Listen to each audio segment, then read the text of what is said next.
Aunque los musulmanes usaron la trigonometría en principio para calcular distancias y viajar, también usaron la trigonometría plana en sus diseños espectaculares. Uno de sus logros más impresionantes de la olvidada edad de oro del Islam y un testimonio del dominio musulmán sobre el diseño es la Alhambra.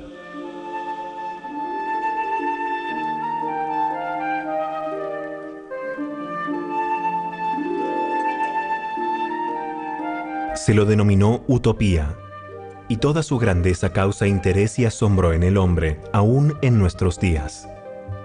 Los musulmanes se abstienen de pintar figuras de personas o animales porque creen que si dibujan estas imágenes los pueden llevar a la idolatría. Entonces encaminaron su energía artística hacia la creación de dibujos bellos y complejos sobre azulejos. A través de los siglos, los matemáticos y los artistas se maravillaron al ver estos complicados diseños árabes que se repetían y que no dejan de recordar la singularidad de Dios.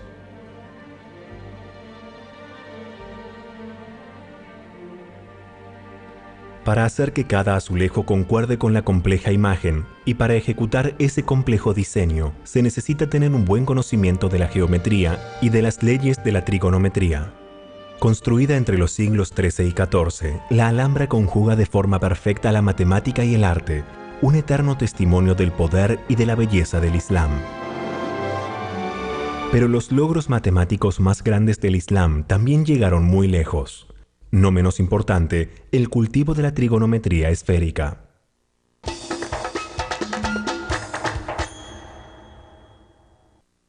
Los eruditos musulmanes se dieron cuenta de que debido a que la Tierra no es plana, la trigonometría plana no sería precisa para medir distancias largas. Necesitarían usar la trigonometría esférica para medir distancias y ángulos sobre la superficie de una esfera, un enfoque más exacto a la hora de considerar lugares en la superficie de la Tierra. Los griegos formaron una versión de la trigonometría que usaron para la representación celeste, y los eruditos musulmanes interpretaron y aplicaron el conocimiento griego. Los musulmanes descubrieron que solo ciertas funciones trigonométricas eran exactas para la forma esférica de la superficie de la Tierra. Del trabajo de los griegos, ellos desarrollaron la trigonometría esférica, un campo de la ciencia que permitía que los triángulos se resolviesen, ya que era posible medir con precisión ángulos y longitudes sobre la superficie de la Tierra. Varias de las mismas funciones trigonométricas, seno, coseno y tangente, se utilizan tanto en la trigonometría plana como en la esférica. Un tratado sobre la trigonometría, escrito por Abu Abdu Allah Muhammad ibn Muad al-Jayani, quien vivió desde el 989 hasta el 1079, llevó el nombre de Libro de los Arcos Desconocidos sobre una esfera. A diferencia de los trabajos anteriores, al-Jayani basó su escrito solo en la trigonometría pura, en lugar de incorporar la trigonometría en un tratado sobre astronomía. Los eruditos comprendieron las diferencias entre la trigonometría plana y la esférica. Es decir, las distancias y las líneas sobre una esfera no son rectas. En lugar de tener la distancia más corta entre dos puntos, representados por una línea recta, como en un plano, el arco de un círculo representa la distancia más corta sobre una esfera. Una de las formas principales en la geometría esférica es el gran círculo. Este es un círculo que se encuentra en la superficie de una esfera y que tiene el mismo diámetro que esa esfera y divide a la misma en dos hemisferios iguales. Además, un gran círculo tiene el mismo centro que la esfera en donde está ubicado. La distancia más corta entre dos ciudades que se encuentran dentro de un gran círculo está a lo largo de su arco. Las secciones de estos pueden formar triángulos esféricos donde los ángulos internos suman más de 180 grados. Las diferencias en tamaño y forma entre triángulos planos y esféricos refieren a que muchas de las fórmulas y reglas ya no son aplicables o bien son diferentes. La ley de senos es similar en ambos casos. Las distancias en la trigonometría esférica pueden medirse en grados. Usaremos el ángulo que forma el arco con el centro de la esfera para medir la distancia. Este ejemplo usa la ley de senos para esferas para calcular la dirección de la Meca desde Córdoba. Esta ley establece que la proporción del seno de un ángulo hasta el seno de su lado opuesto es igual al mismo valor para cada lado del triángulo. Esto nos ayuda a encontrar las diferentes partes de un triángulo con pocas pistas. De hecho, Así es precisamente cómo se cuantifican los lugares sobre la superficie de la Tierra. La latitud y la longitud miden en grados la extensión que tiene el primer meridiano y el ecuador sobre la superficie de la Tierra. Esto hace que encontrar la dirección hacia Meca sea simple, ya que conocemos la latitud y longitud de las ciudades. Para determinar la dirección desde Córdoba hasta la Meca, primero debemos encontrar su latitud y longitud.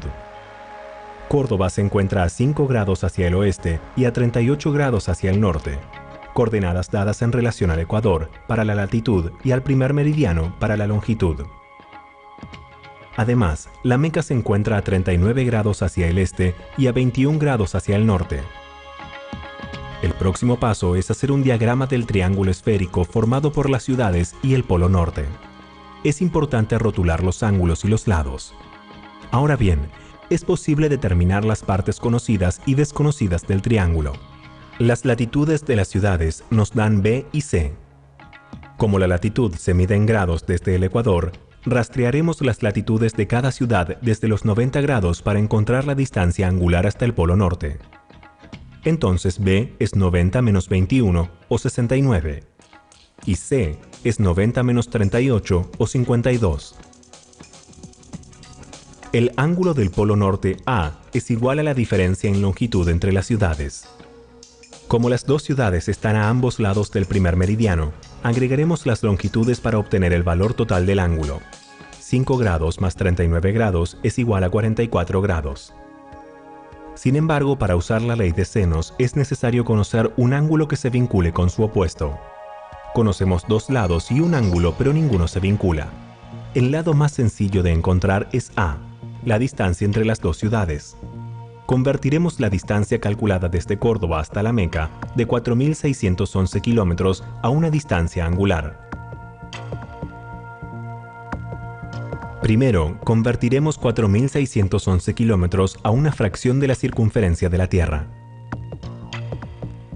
Si dividimos 4.611 en 40.074 kilómetros, obtenemos 0.115 o el 11.5% de la circunferencia de la Tierra, que además es el porcentaje de la distancia angular total sobre la esfera. Luego multiplicamos 360 grados por 0.115 para ver que la distancia angular es de 41 grados. El valor de A nos da el lado opuesto para el ángulo formado en el polo norte. Ahora apliquemos a la ecuación la ley de senos. El seno de B dividido el seno de su lado opuesto es igual al seno de A dividido el seno de su lado opuesto. Luego aplicaremos los valores conocidos para resolver B, el ángulo de Córdoba a la Meca en relación al polo norte.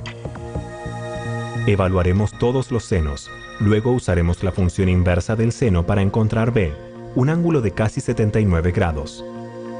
¿Cómo puede ser que el ángulo de Córdoba a la Meca sea menor a 90 grados? La respuesta, que es más que un testamento al conocimiento de los moros, es que cada valor de un seno corresponde a dos ángulos. Si un ángulo como X es menor a 90 grados, el otro ángulo es 180 menos X, y por lo tanto mayor a 90 grados. Así, para resolver el seno del otro ángulo, simplemente hay que restar 78.7 de 180, lo que equivale a 101.3 grados. Ahora interpretemos la respuesta para comprender los resultados. Las líneas de Córdoba al polo norte y a la Meca forman el ángulo B. Usando una brújula para encontrar el polo norte y girando 101 grados en el sentido de las agujas del reloj, estaremos frente a la dirección de la Meca. La trigonometría esférica continuó hasta volverse la base de la navegación moderna por tierra, mar y el espacio. Lo que comenzó como un método para los musulmanes para practicar su fe, tomó un papel muy importante para darle forma al mundo. De un tenue enclave del imperio musulmán, surgió un enorme progreso en la ciencia, la matemática y el arte en centros de estudios más modernos y progresistas que cualquier otro de Europa. Los moros llegaron como conquistadores, pero se quedaron como liberadores. Durante la Edad Oscura de Europa, las ciudades de Córdoba, Sevilla y Toledo, más otras de Andalucía, fueron centros de estudio del arte y de la cultura. Sin embargo, como las civilizaciones anteriores, el imperio musulmán en Andalucía se desmoronó. Aunque los musulmanes, judíos y católicos vivían relativamente en paz, una familia se obsesionó con la visión de unificar la regla católica. En 1469, Ferdinand de Aragón e Isabela de Castilla se casaron y unieron los destinos de sus reinos. La reconquista de Granada se volvió una cruzada religiosa para la pareja. En 1482, el ejército de Ferdinand atacó por la noche usando pequeños grupos de hombres. Por la mañana había 1000 moros muertos y muchos habían sido capturados. El ejército católico destruyó todo lo que había en su camino, excepto la mezquita árabe, la cual Isabela reconsagró como iglesia católica. 3 años más tarde, el rey Ferdinand capturó Ronda, una fortaleza al sur de Granada. Su ataque por tierra y por mar cortó todas las rutas de abastecimiento de los moros, quienes finalmente se rindieron a las condiciones de Ferdinand. Cuando en 1492 llegó el golpe final a Granada, un rey cristiano y una reina gobernaron España una vez más. El final del Islam en España no se dio junto con la rendición de Granada, sino cuando el poder militar se hizo más fuerte en el norte cristiano y Andalucía comenzaba a desmoronarse. En unos cientos de años, los musulmanes y el Islam desaparecieron por completo de España.